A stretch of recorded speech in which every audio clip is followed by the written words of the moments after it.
You think your life is falling apart, but it's actually not.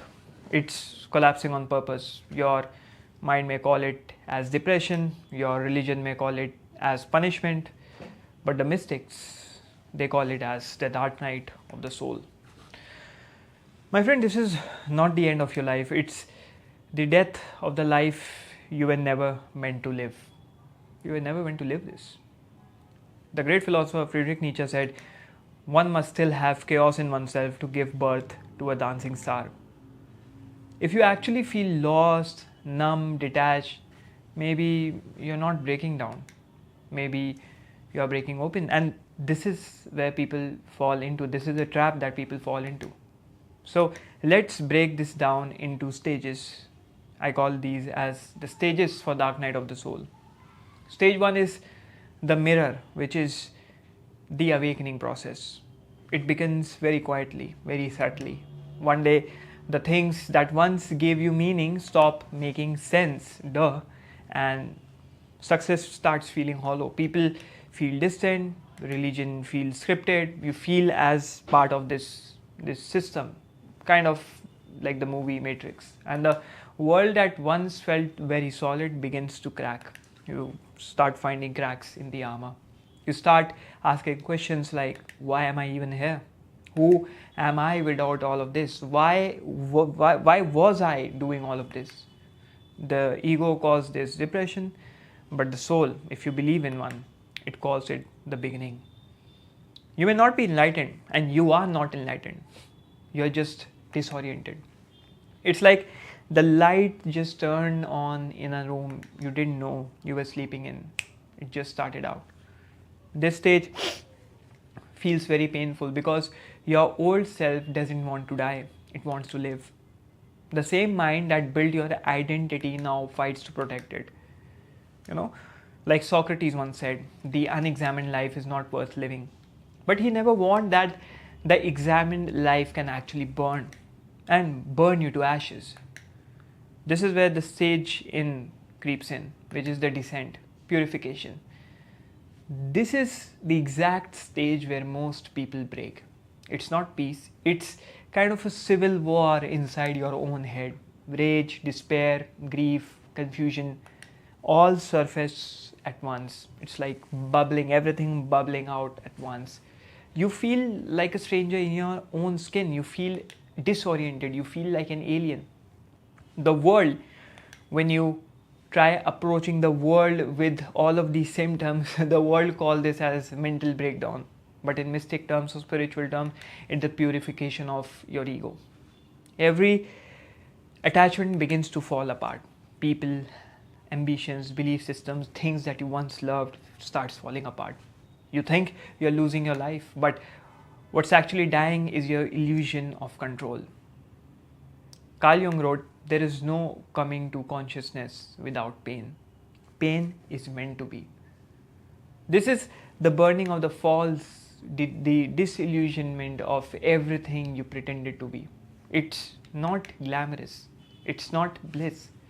It's like a feeling. It's like crying at 3 a.m. It's staring at the ceiling asking, why me? Why the hell me? It's silence from every god you ever prayed to. You cry for help, but this absurd world doesn't reply back. But this darkness isn't punishment, my friend.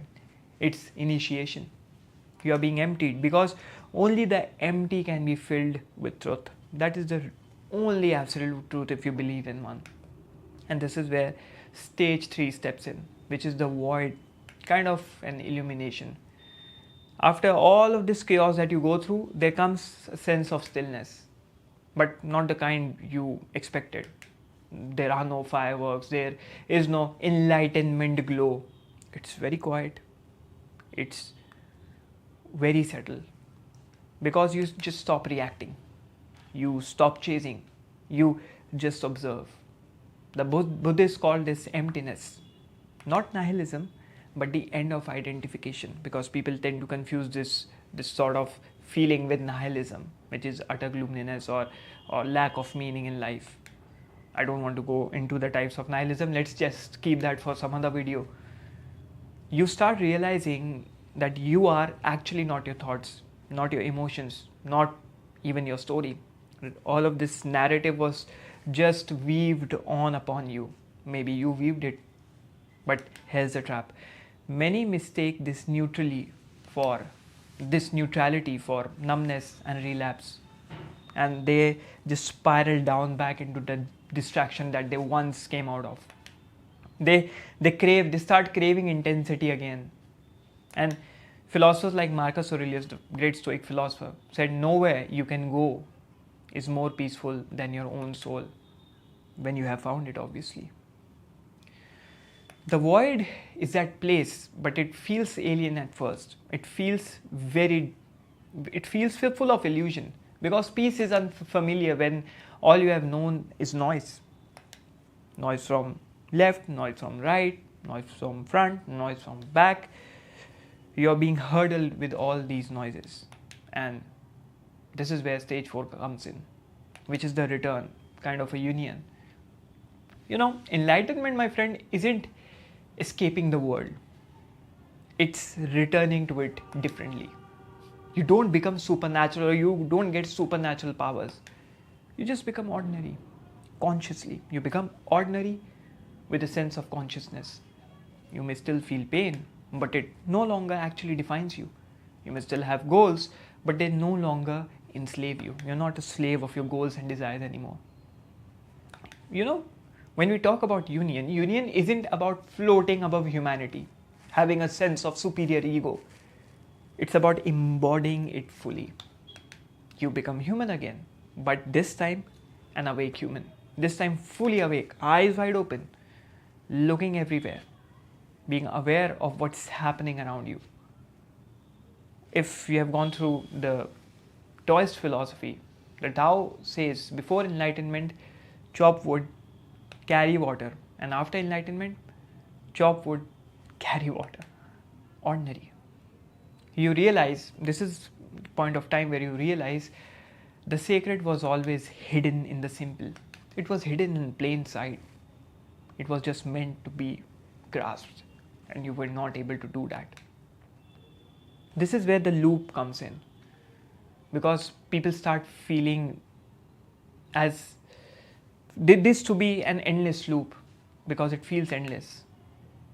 The dark night doesn't happen once, it cycles. You may come out of it, it may cycle again. You may come out of it, it may cycle again. It happens with me too. One day I'm feeling at the top of, I have this feeling where I think myself to be at the top of this world, utter bliss, utter sense of happiness. But 1 month down the line, or the next day, you feel this dark feeling creeping all upon you, but this time you're just aware of that cycle. This too shall pass. Every few years, a deeper layer of illusion dies, and this is when the cycle may repeat. Maybe some illusion of yours may be dying. What feels like failure might actually be evolving, might actually be evolution. The great philosopher Friedrich Nietzsche said, and I'll quote him, "You must become who you truly are." Becoming is not a linear trajectory, it's not a straight line, it's a spiral. You revisit lessons until they no longer hurt. You revisit them time and again. You try opening the layers, you try peeling the layers of the onion, and you find beneath that something, a root, maybe a root cause. So this is how you go through this. So there is hope at the end of the tunnel. If you are in this situation, don't rush to escape it. This night isn't a curse, it's a passage. It's a journey. You are being emptied for a reason, because something greater wants to enter in your life. Don't numb it, don't label it, don't tag it. Just endure it with awareness. So, with that being said, I'll see you in the next video, where we'll talk about how to move through stage 2, stage 3 without losing your mind or your faith. Because this isn't the end of your story, it's the moment where you finally actually meet yourself. Before going, I'd just like to say, if you are in that dark phase where nothing makes sense anymore, you don't need more positivity. You need guidance, structure, and someone who has been through it. My coaching is open right now. Apply only if you are ready to rebuild from the ground up. So go on, check the link, the Google form in the description down below.